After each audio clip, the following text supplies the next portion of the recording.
Opa, hoje é sexta-feira, dia 30 de novembro de 2018 e claro, tô aqui no Cocatec, seu programa mais que diário sobre tecnologia e no episódio de hoje, pagamento em nudes, empoeiramento, uso do iPad e muito mais.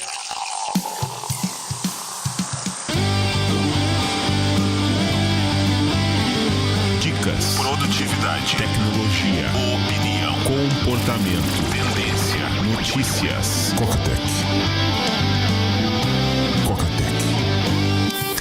Cocatec, a sua dose diária de tecnologia.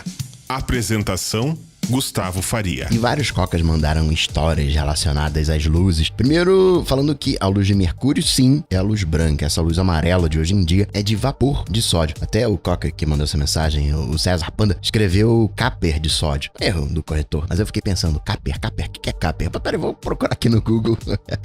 Aí não achei o que era Capper. Ah, não, eu escrevi errado. Vapor de sódio. Isso é outra coisa chata, né? Quem nunca foi trollado pelo corretor? Às vezes até uso isso como piada. Às vezes eu falo umas besteiras, mando por mensagem, coisas que não deveria falar, aí eu, né, mas queria mandar, né, de alguma maneira, pra provocar, né, um leve desconforto. E aí depois eu mando assim, caramba, maldito corretor, que não dá pra confiar em corretor, como se fosse eu do corretor, mas é uma frase completa que faz todo sentido, não é simplesmente uma frase, né, o corretor vai fazendo correção de palavras, quer dizer, mais ou menos, vou contar isso já, né, o erro mais clássico que ele comete é do e e é, e eu tinha o hábito, né, e é, aí corrigia e é no Google, né, uso o teclado do Google, e é, volto e corrijo. Só que aí uma vez eu não notei que tava errado, aí eu saí escrevendo, continuei escrevendo, e ele corrigiu. Era tipo, sei lá, algo que não faz sentido com e ele corrigiu. Agora não me vem à mente nenhuma palavra, mas imagina que e feio não fizesse sentido. E aí ele trocou por é feio. Ele fez uma mudança, depois que eu digitei a palavra, ele fez uma mudança na primeira palavra. É, corretor. Todo mundo tem uma história engraçada com o corretor, né?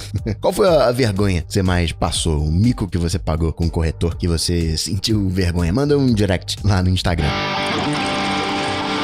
Notícias. Cocatec. Tudo na vida, vocês sabem, tem pelo menos dois lados. Se não tiver pelo menos dois lados, tá errado. Geralmente tem muito mais do que isso. Recentemente, a gente tem a questão da venda de iPhones. Apple falando, não, o 10R tá vendendo bacaninha aqui, é o mais popular. Provavelmente o cenário é mais complicado do que esse. Assim como a questão, por exemplo, do YouTube, que estaria pegando o seu conteúdo próprio e disponibilizando. Não, ela tá público agora, você pode ver o YouTube originais, você pode ver à vontade, como se fosse um conteúdo padrão. O que vai diferenciar é que vai ter um anúncio. Por outro lado, né, fazendo uma outra leitura, talvez isso signifique que o YouTube, o conteúdo original do YouTube não esteja fazendo tanto sucesso assim. Que o YouTube viu, não vale a pena investir nisso aqui, eu não consigo fazer série. Essa aqui não é minha pegada, vou fazer o seguinte, vou colocar aqui só as musiquinhas, só o YouTube Music e vou deixar uma comunidade gerar o conteúdo, que esse é o meu forte. Pô, Coca, mas não tem como as séries do YouTube darem errado. YouTube é Big Data, YouTube tem acesso a todas as informações, né? É um Google que tá por detrás, mais ou menos, porque se fosse assim, né, se o YouTube / Google sabem tudo, eles conseguem fazer tudo, eles teriam emplacado uma rede social, e não emplacaram, não conseguiram fazer, entre aspas, um Facebook. Quando o assunto é séries, quem hoje tem o Big Data é Netflix, por isso que você vê séries que, caramba, como é que a Netflix foi ter uma ideia de fazer algo assim? Hoje você tem uma série animada trans, drag queen, LGBT, você tem um 13 porquês, né, você tem uma série falando de um tema super polêmico, que é o suicídio. E por que a Netflix faz esse tipo de conteúdo? Porque sabe que vai ser sucesso, porque no seu Big Data sabe que tem um público para esse nicho. Eu brinco, né, que o Netflix é a sessão da tarde, mas como tudo sempre tem dois lados, Netflix é uma sessão da tarde, mas tem conteúdos nichados, e esses conteúdos nichados fazem exatamente a diferença hoje. O pessoal fala, o mercado tá ruim, o mercado tá difícil, mas você vai em alguns restaurantes por aí e eles estão cheios. E aí você vai ver o restaurante que tá cheio, ele atende a um nicho, seja culinária portuguesa, culinária tailandesa, e a Netflix tem um pouco disso, né, um pouco desse reduto de diversos nichos. Aproveitar que tô falando de YouTube, ele liberou agora para canais com mais de 10 mil inscritos o Stories, né, o Snapchat dentro do YouTube. E teve um artigo muito interessante que fez o 9to5Mac, recomendo que você dê uma espiada, falando dos usos criativos do iPad. E aí você vai ver algumas coisas peculiares. Primeiro, a grande maioria, só um que não é criativo. A grande maioria é criativo, porque criativo é aquele cara que com um papel e uma caneta ou um conjunto de pincéis, cores, conseguiria fazer o que faz. Para esses casos, o iPad seria uma espécie de caderno digital, guardando as devidas proporções. Exceto 2 casos, um que faz edição de foto e outro que faz edição de vídeo. Aliás, na questão de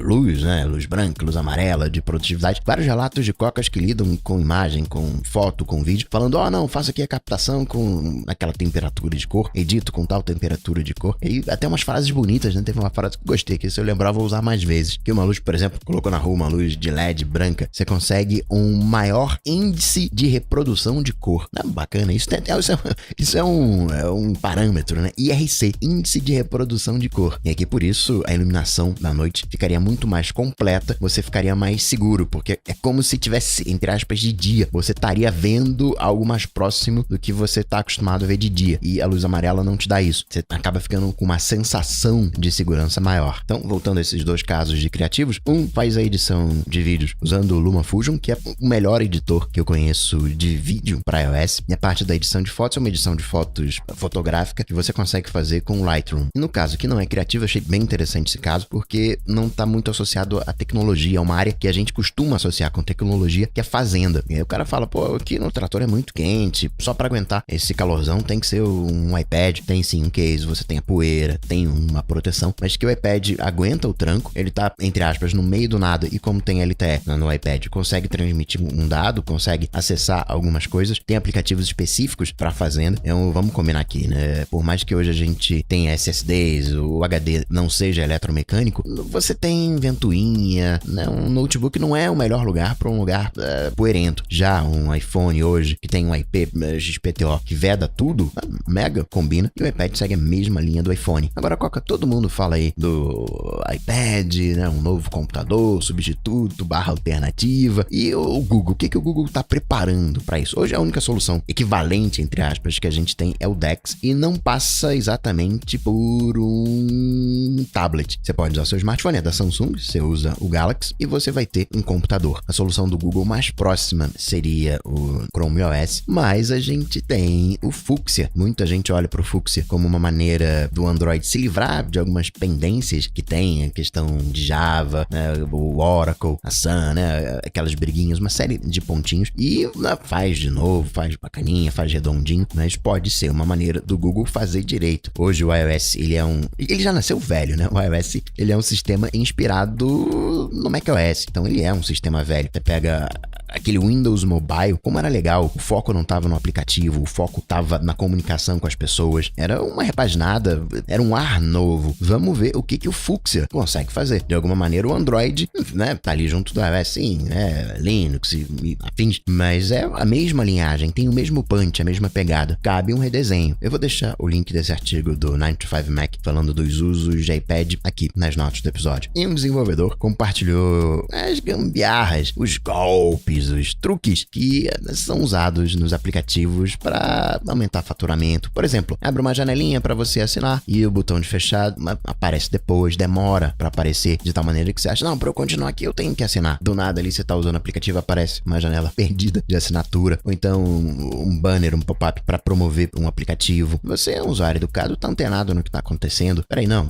isso aqui é uma assinatura, eu não vou assinar. Peraí, não vou colocar o polegar aqui no botão home, porque se eu tem Touch ID, se eu colocar ele vai autorizar o pagamento. Mas, né, usuário leigo, você sabe muito bem como funciona, coisa que a Apple teria que ficar um pouco mais de olho. Falando de Animoji, teve clipezinho, né, feito com Animoji. Tem uma patente da Apple associada com os Animojis, onde você faria uma determinada feição e com isso iniciaria um efeito de voz, um efeito sonoro, uma voz, um efeito baseado numa expressão facial. E falando de patente, tem uma da Samsung, onde ela mostra o suposto Galaxy F, o Foldable X, sei lá, que é o dobrável, só que seriam 2 telas e não uma única tela dobrável e flexível. Patente, né, não dá pra saber muita coisa, talvez seja uma outra opção, talvez exista um modelo com 2 telas, uma tela grandona dobrável ao meio para ficar por dentro e uma outra tela que fica por fora, e uma versão mais acessível, mais barata desse modelo, que seria 3 telas, sendo que as de dentro você poderia abrir, né, e montar um painelzão. Provavelmente no Android suportando essa função tem essa opção, né, de ser telão, telinha, 2 telas, telas, enfim, todo esse painel de combinação. De atualização, saiu o beta do macOS e também do tvOS. Não tem para watchOS nem para iOS. A Apple parou de assinar o iOS 12.0.1, ou seja, versão mínima de iOS hoje, iOS 12.1. A iOS 12 que conta hoje com 75% da base instalada. A efeito de comparação, esse 75% no iOS 11 só foi atingido daqui 2 semanas. Só foi atingido no dia 17 de dezembro de 2017. MacBook Air novo já foi homologado pela Anatel. A Apple também trouxe um novo comercialzinho falando do FaceTime em grupo. O uso que eu vejo é muito familiar do FaceTime. Neto pra falar com a avó, né? Vai fazer juntar a netalhada toda, né? Tem 2, 3 netos, cada um com seu próprio iOS, e vai fazer um FaceTime em grupo. Chegaram novas cores de pulseiras e cases. Você tem agora um vermelho desbotado, um amarelo desbotado, que é o melão amarelo, e o Pacific Green, que é uma espécie de azul petróleo desbotado. Na briga Qualcomm e Apple, segundo o CEO da Qualcomm, tá chegando ao fim, tá perto de acabar, que as empresas estão conversando, tem umas idas e vindas, mas é próprio do processo de negociação. A GPU externa, a GPU Blackmagic, fica para dezembro. A Apple falou, não, finalzinho de novembro chega. Não, dá, agora vai dezembro. Lá nos Estados Unidos tá rolando processinho por causa de poeira. A Apple tá acumulando poeira na tela dos iMacs, não é MacBook, onde a tela tá separada da placa lógica. Nos Macs tá tudo colado, você tem a refrigeração, né? O cooler vai assoprando o ar, que tem poeira, que vai acumulando, não sai, acaba atingindo a tela, dando um desconforto visual. Além disso, como vai acumulando poeira, não refrigera direito. Tinha que ter tipo ar-condicionado, não tem um filtro de ar-condicionado, você tira, né, e limpa. Teria que ter algo assim. Falando de tretas, a Polícia Rodoviária Federal foi invadida pela hackeragem, tiveram que tirar os sistemas do ar. Na verdade, aconteceu um acesso indiscriminado, muita gente com acesso sem controle, e acabou caindo na mão da hackeragem. É com isso, né, coloca os sistemas offline, troca as senhas para os serviços específicos. Vamos fazer acesso via VPN. Aliás, estou pensando aqui em aproveitar essa atuada de 1.1.1 e falar mais sobre VPN, mostrar como levanta um servidor próprio de VPN por um custo mais baixo do que as VPNs comerciais. Explicar direitinho VPN, quais são os riscos envolvidos, por que de uma VPN, privacidade versus anonimato, porque a gente acha que VPN nos protege de tudo e não é exatamente assim. Fora que, né, a gente sabe, tem muito servidor aí de VPN que não é lá muito confiável. Não só os servidores, aplicativos também. Fizeram um levantamento. Tudo bem que é China a gente tem que dar um desconto porque a coisa, né, é meio assim. Mas boa parte dos aplicativos coletam dados demais, dados que não deveriam. E de novo, né, tem o controle social, ok. Mas aqui a gente faz a mesma coisa. É que hoje a gente não tem um Snowden, um Wikileaks, mas quando você vai atender um telefone, você olha, né, peraí, quem é que tá me ligando? O aparelho já tirou uma foto do seu rosto, guarda ali no cantinho e conectou no Wi-Fi, já manda. Isso é pelo que eu não sei. Daqui a 10, 15 anos a galera confirma, não, a gente tava tirando foto. Hoje, né, tá na moda você tapar a câmera. E eu entendo que a galera queira tapar a câmera por uma questão de privacidade, né, de repente ali, né, o computador no quarto, alguma coisa ali, né, que esteja fazendo. Mas por outro lado, do ponto de vista de segurança, levanta suspeitas, né? Imagina que eu tenho esse recurso de uma ligação, tiro uma foto. Vamos supor que seja um smartphone. E aí você tampa. Aí eu faço um levantamento de todas as fotos, né, tampadas, todas as fotos com problemas. Por que esse cara tá tampando a câmera, hein? Quem é ele? O que ele tá escondendo? Isso levanta, né, suspeitas. Mas, né, as forças policiais, em tese, não estão contra a gente, né? Estão do nosso lado, fazem parte do Estado. Não tem como a gente fugir, né? Não tem como enganar a polícia, né? O lado de lá faz, mas o lado de cá faz igual. A gente só, né, talvez não saiba. Agora, uma coisa que eu achei curiosa, né? Você tá precisando de dinheiro? Lá na China, você pode pegar dinheiro emprestado. Sabe o que se dá como garantia? Seus nudes. E a ameaça é mandar essas fotos pros amigos, pra família. Dependendo do montante, é quase como se fosse um ensaio fotográfico, né? De alguma maneira. Mas a grana envolvida ali é relativamente pouca. $1.000, $2.000. Você vai dar aí 5 mil, 10 mil talvez. Por um nude, né? E aí? Tá valendo ou não tá valendo? Ensaio fotográfico antigamente era coisa de uma casa, né? Uns 200, 300 mil. Não sei quanto tá hoje. Achei curioso. a garantia. Outra coisa que eu achei triste demais. É uma pesquisa feita com as crianças, onde 10% das crianças escondiam os smartphones do pai ou da mãe para de alguma maneira conseguir a atenção dos dois. Aí teve um restaurante aproveitando essa pesquisa que falou, ó, se os pais entregarem os smartphones quando chegarem no restaurante, a comida da criança sai por conta, fica de graça. Eu tenho, por regra, isso já tem mais de 10 anos. Tem alguma pessoa na minha frente, eu não toco no smartphone. smartphone. No máximo, aquela olhadinha rápida no relógio. O que mais que a gente pode falar? O presidente da GM, de carros, da General Motors, vai cuidar da divisão, a Cruise, divisão de direção autônoma. Vai ser CEO da divisão de direção autônoma. Isso mostra o quanto que a GM tá levando a sério esse papo de carro autônomo. De Amazon, ela abriu o marketplace para Docker, containers Dockers. Você tem o SageMaker com Boost, com IA. O SageMaker para ajudar o desenvolvedor a fazer inteligência artificial. Concorre com o AutoML do Google, com o Machine Learning da Azure e Microsoft. Agora estão fazendo as anotações, o Data Labeling automatizado. A Udacity parece que não tá, né, muito bem assim das pernas. Tem coisas lá, Evernote, né? Você cresce, chega uma hora que você tem que consolidar o seu crescimento. No caso da Udacity, não sei se é muito por aí, porque ela tá parando de operar fora dos Estados Unidos. Aqui no Brasil, por exemplo, os cursos, ela vai esperar a galera terminar os cursos, mas ano que vem não vai ter mais cursos Udacity em português. Você tem coisa de 70 funcionários aqui no Brasil, no escritório de São Paulo, metade, né, foram mandados embora, aqueles nano degrees, parceria com Google, Facebook, Amazon, IBM, a coisa, né, tá meio nebulosa. Nuvem também na Saraiva, Cultura. E aí a Amazon falou, pô, editoras, tá ruim de grana, né, elas estão ali falindo, vou fazer o seguinte, né, vou antecipar o pagamento. Se você pegar Amazon, Cultura e Saraiva, isso é 50% das vendas de livros. Saraiva e Cultura representam 40%. Imaginando que elas fechem, né, a Amazon, né, tá de olho nesse mercado. Uns caem, outros crescem. Tem que se adaptar, tem que entender o momento atual que a gente tá vivendo. As empresas de ônibus, pô, esse Uber juntos aí, né, esse novo Uber Pool, isso aí é desleal, é concorrência desleal. Talvez seja, talvez os impostos sejam diferentes, mas, né, são novos tempos. Hoje, por exemplo, teve uma TV que foi roubada. O que a polícia fez? Pelos acessos Netflix, conseguiu rastrear a TV, a Smart TV, e conseguiu, né, resgatar, conseguiu resolver o caso. E não foi nos Estados Unidos, isso foi no Brasil, na Paraíba, em Patos, né? Novos tempos. E o Facebook, hein? Ele teria pensado em cobrar pelo acesso aos dados dos usuários. Empresa, você quer, né, acessar aqui os dados do usuário? Eu te entrego os dados do usuário, eu pago uma graninha aqui. No final das contas, é meio isso que ele faz, só que, né, você não tem acesso a esses dados, o que ele faz é só entregar um anúncio. Se a empresa gastasse mais do que 250 mil trumps, ok, né, por ano, ok, você pode acessar os dados. Tá gastando menos, aí não, vamos cobrar um pouquinho. Semana que vem a gente deve ter acesso a esse relatório completo. Também rolou um papinho de que a Sheryl Sandberg, número 2, chefona do Facebook, teria pedido informações a respeito do George Soros. E aí não necessariamente, ver o que ele acessa. Não esse tipo de informação. Mas o Facebook não, Apple, você tá vacilando comigo, deixa eu levantar aqui sua ficha, vamos ver aqui os seus podres, vou espalhar os seus podres. O Facebook teria feito a mesma coisa com o seu George Soros, porque ele estava meio crítico ao Facebook no início do ano. Isso é uma outra coisa que VPN, a proteção, acaba te ajudando. Se você é uma figura pública ou tem possibilidade de algum dia se tornar uma figura pública, uma VPN, esse esquema de proteção, evita dores de cabeça no futuro. Não vai que, né, alguém descobre no histórico de internet alguma coisa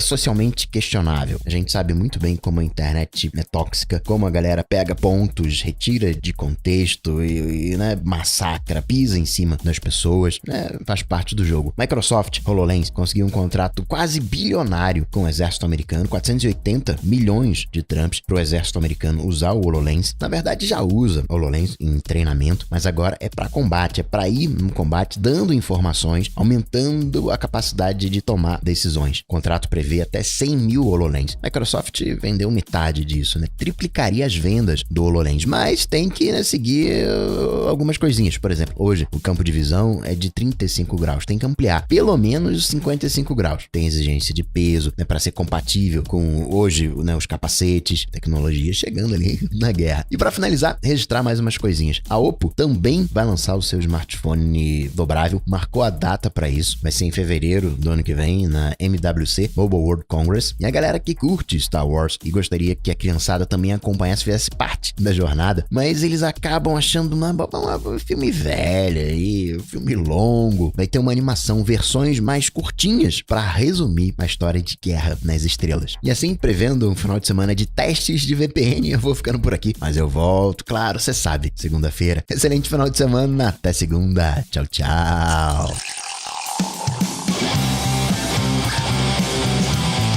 Coca-Tech está presente em todas as redes sociais: YouTube, Facebook, Twitter, Instagram. Acesse cocatec.com.br. Assine o podcast.